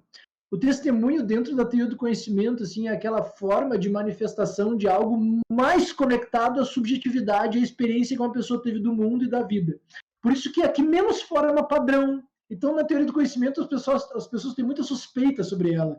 Porque tu não sabe assim, sobre um testemunho o que é verdadeiro, o que é falso, o que a pessoa está inventando, o que ela não está inventando, se isso vem de um trauma, se não, se ela está mentindo ou não. Cara, essa não verificação, para mim, na época, deixava o testemunho muito interessante. Vinha toda uma visão de mundo carregada, assim, que não é só um conhecimento. Quanto é que é 1 mais 1? A pessoa diz, 2. Não, cara. Ela assim, o que tu sentiu quando tu viu aquela experiência? Se nós 4 agora vivêssemos a mesma experiência e a gente escutasse o testemunho depois, cara, seriam 4 testemunhos diferentes da mesma experiência. E era isso para mim que interessou. Cara, eu tenho uma vida, assim, que pela pesquisa e agora, assim, pela forma como eu vivo, né, com a minha esposa, ela é DJ, ela viaja o mundo também tocando, e aí assim, na época com as pesquisas acadêmicas, com as minhas bolsas de financiamento que eu tive, né, durante a minha educação formal do ensino superior, e depois continuei esse projeto por conta própria quando eu acompanhava minha esposa nas viagens, quando ela ia tocar. Eu sempre fazia um contato com uma universidade, com um centro de pesquisas e ia lá nos institutos de antropologia ou de sociologia para fazer um pedaço da minha pesquisa. Sim. E aí, cara, isso me deu a oportunidade de fazer isso no Canadá, de fazer isso na África, de fazer isso no Oriente Médio. E eu pude participar de estudos ou de aulas em que eu apliquei um questionário de pesquisas e eu perguntei para as pessoas, para você, testemunho, apresente um testemunho do que é ser feliz. Claro, porque assim, eu sei que a resposta não seria igual. Eu não estava de forma alguma buscando um padrão para que todo mundo, a maioria das pessoas responde que ser feliz é A. Pelo contrário, eu queria criar um livro de histórias sobre a felicidade. Tanto que o trabalho, quando eu entreguei, se chamou Felicidades, Sim. com S. Tava procurando mais a subjetividade da felicidade em Isso, si. aí eu peguei o testemunho mesmo das pessoas e a partir do testemunho eu digitei os testemunhos e fiz todo um livro coletando os diferentes testemunhos sobre as felicidades. Aí tem o recorte do Canadá, tem o recorte da África, tem o recorte do Oriente Médio. E aí tem uma, assim, cara, tu lê o quê? É um livro de testemunhos. Eu estava muito inspirado por uma autora, até ela está do meu lado aqui me olhando. O nome dela é Svetlana Alexievich. Ela coletou testemunhos de experiências que pessoas passaram, assim, muito complicadas. Por exemplo, ela tem um livro chamado A Guerra Não Tem Rosto de Mulher, onde ela fala sobre experiências das mulheres soldado no Exército Vermelho durante a Segunda Guerra. Ah, acho que eu já vi sobre isso. É demais essa obra, assim, ela coleta os testemunhos. Ali ela fala a importância, assim, de narrativas pela via do testemunho. Depois ela tem outros, o Vozes de Chernobyl e outros livros em que ela faz o mesmo processo. Quando eu li esse primeiro livro, isso me motivou como método. Eu digo, cara, vou fazer a mesma coisa pela felicidade. Vou coletar os testemunhos, vou fazer um ensaio, uma apresentação sobre a minha temática felicidades, que foge ao padrão assim filosófico corrente sobre isso, e vou depois reproduzir o testemunho assim literal como as pessoas contaram. E esse é um dos livros que ainda vai sair, é um dos livros que está aqui dentro do meu computador, assim, que ele, como trabalho acadêmico eu formalizei, mas como livro ainda não, ele é um dos próximos aí, ele na fila. Mas, cara, é isso, assim, felicidades, testemunhos, essa é a ideia, assim, porque, cara, isso é algo muito, muito que depende da cultura, do lugar que a pessoa tá, da visão de mundo que ela recebeu, da sua história pessoal. E aí, cara, é muito legal ler assim, essa abertura para um sentido ou sentidos de felicidade muito mais amplos do que uma narrativa única. Então essa aí foi minha motivação. E foi maravilhoso fazer isso. Eu acho que eu nunca vou parar esse trabalho, sabe? Onde eu for agora, onde eu viajar, eu vou ter uma vontade de ir lá aplicar o mesmo questionário para continuar escrevendo esse livro. Porque vai poder fazer várias edições desse livro aí. Vou fazer, assim, uma coisa meio Folhas de Relva, do Walt Whitman. Ele escreveu o mesmo livro a vida inteira, assim, né? Ele publicava Folhas de... Acho que tem a famosa edição, a edição do Leito de Morte, porque é a última, né? É a última, eles queriam um pedacinho. Aí daqui passou 2 anos, eles botavam um pedaço e publicavam o mesmo livro com aquele anexo. E ia anexando, assim. Ele escreveu só um livro a vida inteira. Só que a primeira vez que ele publicou era assim, quando ele terminou era assim. Cara, demais, né? Pô, que legal. Ia lançando atualizações do livro. O patch novo do livro. Folhas de Relva é o nome, é um livro inspirador. Hein? Que legal. Eu queria dizer que eu achei muito legal essa coisa que você está fazendo de postar livros sobre os seus trabalhos acadêmicos, porque um trabalho acadêmico, ele é um trabalho acadêmico, e um livro é um livro, né? São duas coisas totalmente diferentes de tu ler, de tu prestar atenção, de tu levar pra tua vida, assim, são coisas totalmente diferentes. Sim. Eu achei bem legal eu isso. gosto muito de fazer isso também. Porque assim, né, cara, quem é que lê um trabalho acadêmico, né? Alguém, além da tua banca, do teu orientador e de alguns colegas especiais que tu tem, né? Quem é que vai lá na biblioteca agora de uma universidade pesquisar as teses publicadas e ler o PDF? Ninguém vai fazer isso, né, cara? E um livro, ele tem outra circulação cultural, assim, tu tem uma adequação de linguagem, tu tem uma outra perspectiva, assim, de colocar ele no mundo. Cara, e assim, ó, sem contar a questão romântica, assim, cara, o livro ali, o jeito que ele é impresso, eu não sei, pelo menos assim, a minha geração, e eu, assim, eu gosto muito dessa coisa do livro, tá? Eu tenho uma grande adesão ao e-book também, ao Kindle, assim, meu Kindle tem uma biblioteca gigantesca, assim, pude ter uma biblioteca menor em casa, assim, só com os livros que eu queria impresso mesmo.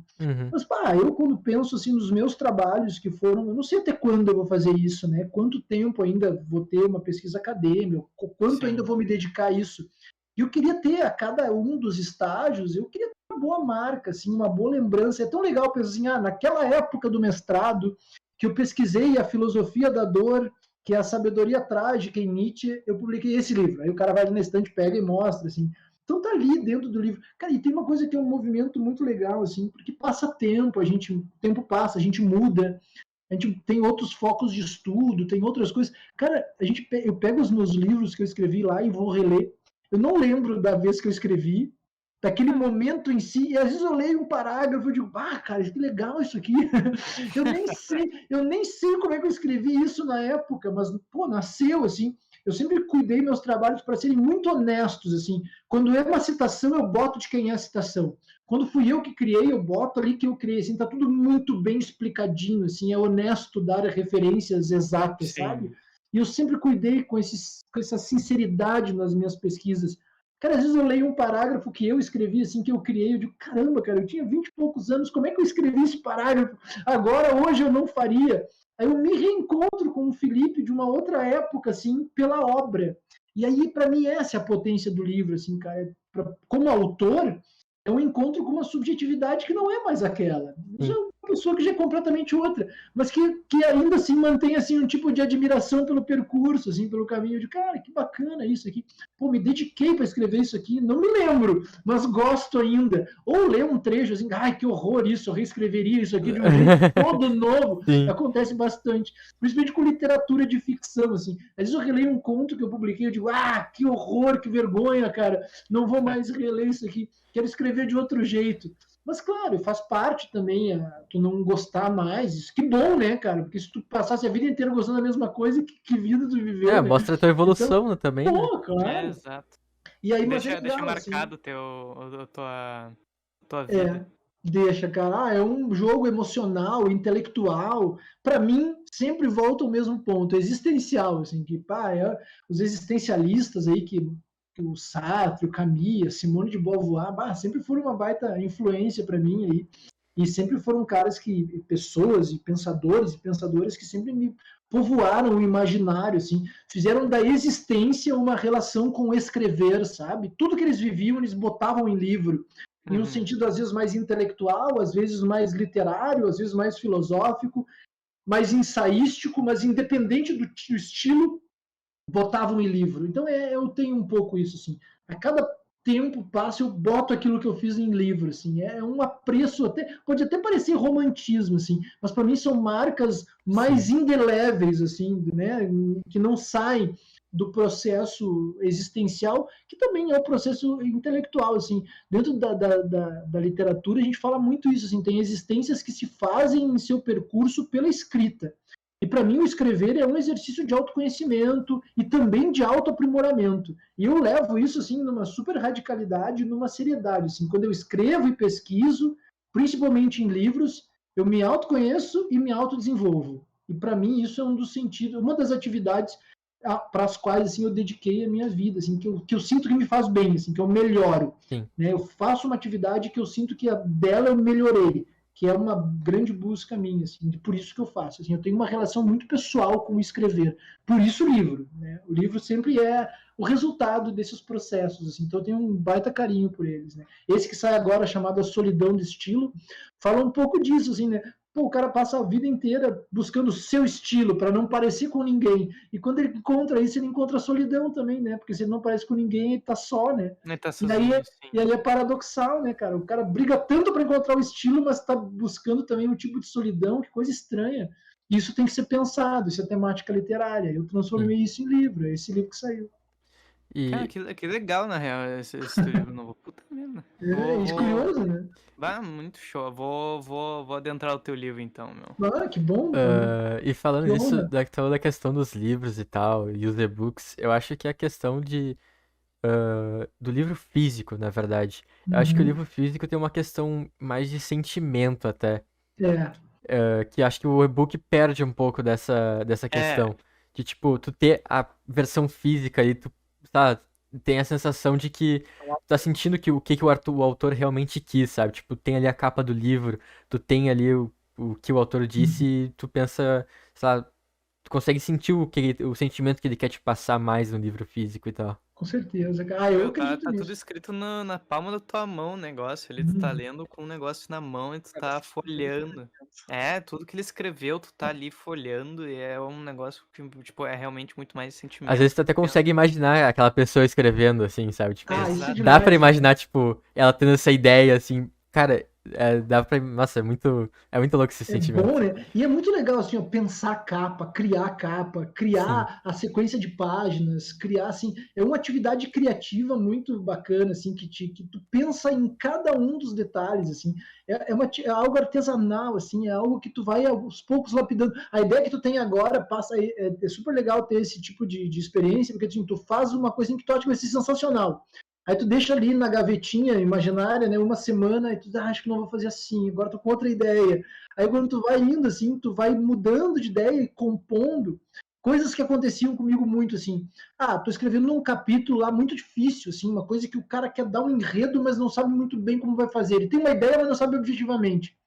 Cara, fica com uma pergunta, assim, eu sempre brinco assim, ó, fica um Google buscando dentro da cabeça em um lugar que tu não controla. Às vezes tu acorda no meio da noite, assim, já sei como. Aí tu vai lá correndo nos papéis e anota ali a solução. Acontecia comigo escrevendo dissertação, a tese, assim, eu já deixava um caderninho, um lápis do lado da cama.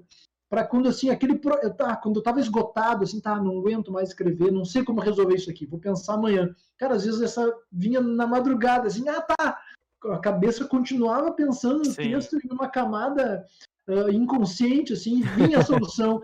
E tu tinha que correr para não perder. É que nem assim, anota o sonho enquanto tu acorda, senão tu vai esquecer.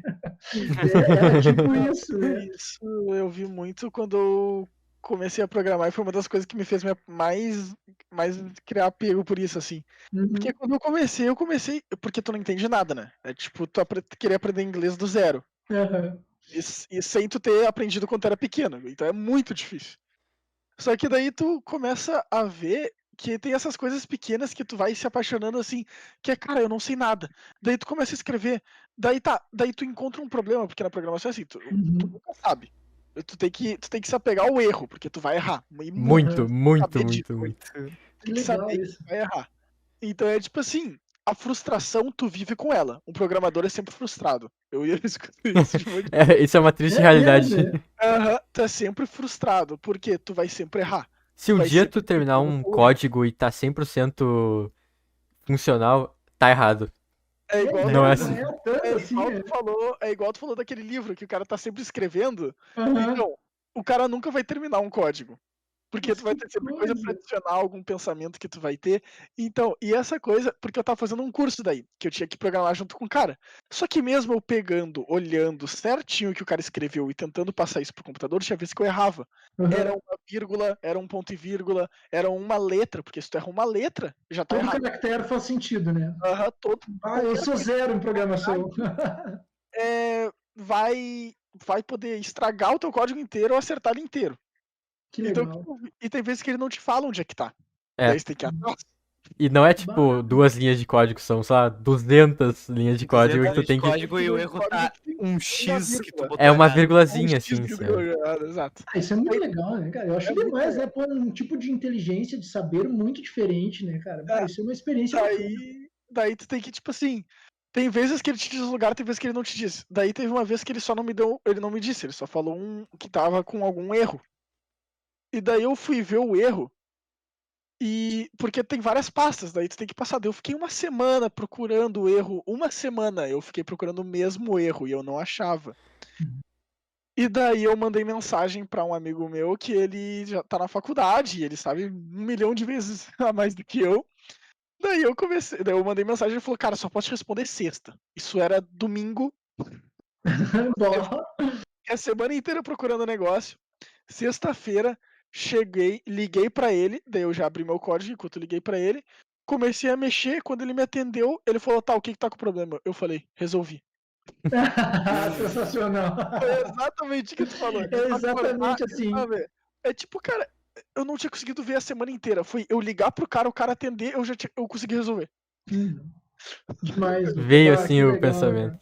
Mas, cara, sério, Veio. O negócio programar veio. durante enquanto tu tá programando é totalmente frustrante, porque tu termina e tu fica aquela expectativa, tá, agora vai aparecer o que Vai eu quero. funcionar. Não, tem tantos erros. Aí tu vai lá, fica olhando, debugando, como fala, né? Debugando, legal, adorei essa palavra. Vocês sempre me ensinaram palavras novas, agora me ensinaram mais uma. Como é que era essa palavra? Como é que era que tu falava nas aulas? Scaminusflauter. Scaminusflauter, claro. Eu lembro. Né? Lembra? Uhum. Pô, isso aí virou mito já, né, cara? Todo mundo fala já. Os meus alunos chegam e pegam o senhor, desenha um Scaminusflauter, claro. Que isso, deixar, eu tô né? totalmente por fora. Ele não sabe o que é o Scaminusflauter. Às vezes eu chegava na sala, tu já tinha desenhado um no quadro, né, Davi? Uhum. Eu lembro disso. Tu acha que não, cara? Às vezes não se esquece, ó, já fiz aqui o Scaminusflauter que divide o quadro. Eu digo, obrigado, Davi, tá cada vez melhor. Lembra que a gente fazia uma avaliação de como é que tava a qualidade do Scaminusflauter? Lembro. Nossa, era sensacional. Era muito sensacional. Coisa boa, cara. Que bom. Mas voltando ali ao assunto, tu fica, assim, horas e horas procurando, só que uma hora tu desiste, porque tu realmente não sabe o que é.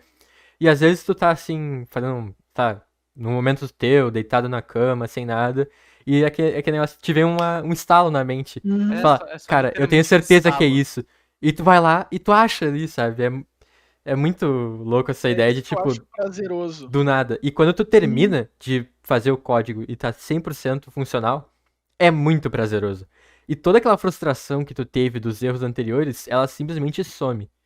Eu não sei se é assim escrevendo livros também, de tipo, tu tem muitos problemas de, sabe, às vezes falta de criatividade, tu para num parágrafo e tu não consegue, parece que tu empacou ali e a criatividade não tá soltando, mas quando tu termina de escrever, talvez o parágrafo ou enfim o livro, como eu posso, a recompensa que tu recebe é tão grande que aquela frustração que tu teve anteriormente só vai embora e tu fica até com vontade de mais, assim, sabe? Claro, eu acho que isso é uma pergunta ou uma observação, assim, que fala sobre muitas coisas, né? Imagina assim, quando é que nós terminamos uma composição musical? Quando é que um artista termina o quadro? Quando é que a gente... Como termina algo, né? Como nasce a obra? Qualquer tipo de obra. Como a gente decreta a obra está pronta? Cara, sabe que existem livros e livros escritos sobre isso. Assim, ó, eu lembro um agora de cabeça, assim, que eu acho bem bacana, que se chama O Livro por Vir, né? Que é uma obra de um teórico da literatura que tematiza justamente isso. Assim, como é que eu digo que uma obra está pronta, que ela acabou? Ah, tá, agora deu. Assim, tem um projeto, tem um plano, tem um desenvolvimento, tem vários momentos assim, de falta de criatividade, de tempo que a gente precisa para ter uma nova ideia. Mas também tem um momento, assim, cara, que eu acho que os franceses conseguiram muito bem colocar dentro de uma palavra que não significa o que eu vou dizer, assim, a palavra é acontecimento, mas ela tem uma carga filosófica, assim, densa dentro do seu sentido. O acontecimento é um momento que tudo irrompe, assim, tudo fez sentido, nasceu, é algo totalmente novo, e aquelas problematizações que geraram a investigação se solucionam, né? Tem um momento que acontece, a gente às vezes fala até meio que assim, brincando com uma gíria, ou coloquialmente, né? Ah, aconteceu. Sei lá de onde veio, mas aconteceu. O acontecimento, no sentido filosófico, é um pouco isso, assim, algo que tu não tem controle, que tu não planeja, mas daqui a pouco irrompe. Puf. E aí o sentido se faz. E tu pode dizer, ah, agora tá pronto. Mas, cara, não significa que isso é tão controlável assim, que tu sabe. Eu acho que em grande medida, eu poderia dizer assim, ó, tem 99% que pode ser controlável, mas é esse 1% assim, que vem do acontecimento, que vem da dúvida, da epifania que soluciona, que faz da graça, assim, sabe? Que é esse momento assim, do desejo mesmo, da motivação de se envolver com esse tipo de atividade. É esse 1% não controlável, assim, criativo, e que, cara, a gente faz isso para encontrar coisas que a gente não espera, né? A gente vai escrever um livro, se eu soubesse tudo o que vai fazer durante o exercício de escrita de um livro, não sei se tu faria. Porque já seria algo rotineiro, cotidiano. Cara, tu vai para um lugar fazer uma atividade que tu já sabe tudo exatamente o que tu vai fazer durante 6 horas. Tu tá motivado para isso? Não, né? Tu não sente aquela motivação que tu vai assim, vamos ir viajar para um lugar novo? Vamos. Tu nunca foi no lugar, tua cabeça já não começa a criar como é que o lugar é. Tu começa a inventar como é que o lugar é, tu imagina como ele será. quando tu chega lá, talvez não seja exatamente o que tu imaginou, mas aí já tem outra graça. Não foi nada do que eu pensei. Mas é legal por isso, porque eu não consigo pensar tudo, e tem algo novo que sempre se desdobra durante o processo. Sim. Escrever um livro é a mesma coisa, assim. Ele se desdobra durante o processo, e esse encontro com aquilo que não é totalmente planejado que dá a graça do projeto. Acho que é isso, assim. Mas isso eu te diria muito mais escrever um livro, né? Isso seria toda uma filosofia da obra, uma filosofia da criação, Sim. no sentido mais amplo, assim, possível. Legal. Nossa, sério, esse papo, assim, sobre essa questão de, tipo, que a gente tava falando do sentimento que a gente coloca, assim, Uhum. na obra e tal, sabe? É muito, eu não sei explicar. Eu não tenho uma palavra certa pra definir isso É. de o quão recompensador é no final, sabe? Uhum. Chega a faltar palavras do... É isso mesmo, mas é isso, Cara, né? acho que dá pra quando tu termina uma coisa que tu tá há muito tempo fazendo, acho que tu pode, sei lá, botar como alívio. Uhum. Uma coisa assim, um alívio. Nossa, eu consegui. Aí junto do alívio vem o negócio de estar estimulado, porque tu, nossa, eu consegui terminar a coisa que eu queria. É um Aí tu já entusiasmo, né? Exatamente, é um entusiasmo, entusiasmo. é um mix de emoção que daí tu fica felizão e daí, nossa, tu fica todo É isso. pilhado pra coisa nova. A origem da palavra entusiasmo lá no grego é isso. Entusiasmo significa estar tomado pelo Deus, tá? Sentido como um ser divino no mundo, Sim. Uhum. tomado pela divindade. Sim. Lá no sentido lá do politeísmo grego. É isso, entusiasmado, tomado por Deus, tu se sente não mais humano, tu tá liberto. Essa é Sim, legal, né? é muito show. Eu tava pensando agora esse negócio da frustração, né? O que tu tinha falado lá do. Eu esqueci o nome do. Eu acho que é o Schopenhauer que ele falou sobre. Uhum, é o Schopenhauer. Que é o do tédio, né? O Ele. Schopenhauer, né? Isso. Então, eu acho que é bem isso quando tu vive naquela frustração da programação, tu acaba não tendo a questão do tédio. Porque tu Uhum. tá sempre só se ferrando. Então tu vai acabar sempre, tipo assim, sempre vai ter coisa pra tu fazer. E daí tu não vai ficar, tipo, nossa, feliz que eu consegui isso. Não, porque tem mais coisa pra tu resolver. Então tu não acaba nunca ficando parado no tédio. Tu tá sempre. Não, daí tu acaba tendo muito mais frequência nessas questões de tédio, só que eles são muito mais curtos, né? O período. É Então bem acaba. isso. Não é tipo, por exemplo, eu comprei um mouse novo, tá? Não é aquela coisa, poxa, comprei um mouse novo. Eu gastei um dinheirão pra comprar meu mouse. Agora eu vou comprar meu mousepad. Tipo, não é isso, entendeu? Porque daí não é aquela coisa tipo, poxa, eu vou ter que esperar mais um pouco, e daí tu fica na ânsia de esperar aquela outra coisa que tu quer comprar. Não, enquanto tu tá nessa ânsia, tu já tá fazendo e já vai resolver o próximo, e o próximo já vai te causar. Uhum. Então eu acho isso muito legal essa parte, porque daí tu nunca acaba vivendo por muito tempo no tédio, né? É isso. Eu acho que é isso, é encontrar essas atividades e se modelando por elas, assim, formando a si mesmo por elas. Acho que no fundo, assim, a gente deu vários exemplos para acabar falando de algo que tá nos interessando nessa conversa, assim, a qualidade dessas atividades a partir das quais a gente se vincula, se desenvolve, e o quanto elas podem ser, assim, entusiasmantes, recompensadoras, é isso que a gente busca, né? Gente, eu quero agradecer vocês aí, obrigado, né, por esse Imagina. convite É aí, isso. e contem comigo aí quando precisar de um outro papo, tá? Foi muito legal, Sério, tipo, sério muito, mesmo, eu acho. muito legal. E assim, a conversa ela foi muito além do que a gente esperava, assim. Que bom, então. A gente Eu- falou eu- sobre o acaso Sim. também. Aham. Eu fiquei só ouvindo o que tu falava, eu ficava, caralho, velho. Eu só pensava no que tu falava, eu ficava, mano, Vai mano. muito além. Na hora que É, eu Vai pensei muito no além. podcast contigo, eu pensei até uma conversa mais, como posso dizer, mais na questão matéria, filosofia, sabe? A aham, parte escolástica, é. mas, tipo, a gente foi tão além, assim, no Só papo que o negócio é que que... a gente filosofou, né? A gente Dá pra dizer que filosofou. foi mais a questão prática, botar em prática a filosofia, sabe? Então, filosofar é isso mesmo que a gente fez. É isso É, aí. e além Talvez disso, tem esse não conhecimento. poderia ter sido mais filosófico, Davi. Eu acho que foi isso mesmo, né? Que bom que a gente conseguiu fazer isso. Não, Sim. assim, foi um papo muito bom. É bom Que refletir bom. às vezes e tal, sabe? Quem tu disse, sair do cotidiano pra poder falar sobre isso, né? E além disso, a gente conseguiu também. Acabamos falando sobre o assunto filosofia, a matéria de filosofia, né? Como Exatamente. Schopenhauer, Nietzsche, Eles todo estão aí com a operado. gente sempre. Exato. Acabou se integrando no assunto, assim. E foi muito interessante, porque é um outro tipo de gravação que só poderia ser feita com um filósofo, né? Exatamente. A gente não conseguiria ter falado tudo que a gente falou sobre procurar estímulos, sobre que a gente tem que refletir mais, sobre não ficar sempre com a viseira. Meu, é só, Se tu não tipo, só tivesse com... dado esse pontapé inicial. Que Exatamente, legal. tipo, tu fez toda a diferença aqui, e, tipo, de novo, obrigado por aceitar A o gente que convite, agradece, cara. nossa. Vocês que A tiveram a gente- ideia. Só bate-papo com vocês aí, a gente está acostumado. Parabéns pelo projeto, pelo Pô, muito podcast. obrigado. Contem que comigo isso, aí quando obrigado. precisar, tô aí. Certo. Como sempre. Claro. Os profissionais, assim, que a gente tá chamando, estão cada vez nos Hum, aumentando o nível do negócio. É, assim. tá, Exatamente. tá difícil manter o nível da conversa. Da conversa. Ah, mas tá muito bom. Obrigado. Tá muito Mesmo. legal. Parabéns. Assim, Então, gente, Obrigado. terminar aqui o episódio, queria agradecer de novo ao Felipe por ter nos proporcionado esse papo muito legal. Lembrar que ele lançou, tá na pré-venda já o livro dele. Qual o nome do livro?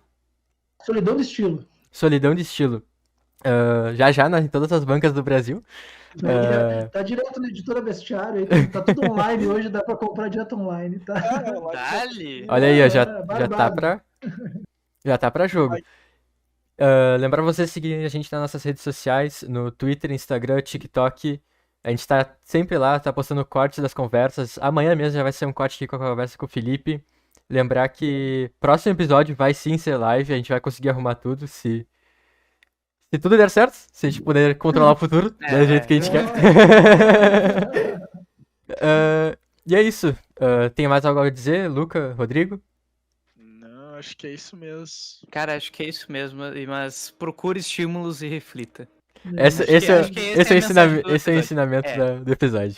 Bom, eu concordo. Seguiremos fazendo isso. Muito obrigado. Parabéns pelo projeto, tá lindíssimo. Fico muito feliz de ter Obrigado, participado, obrigado. mesmo. Muito obrigado, Que senhor. bom, cara. Fica feliz, realizados, inclusive. Exato. E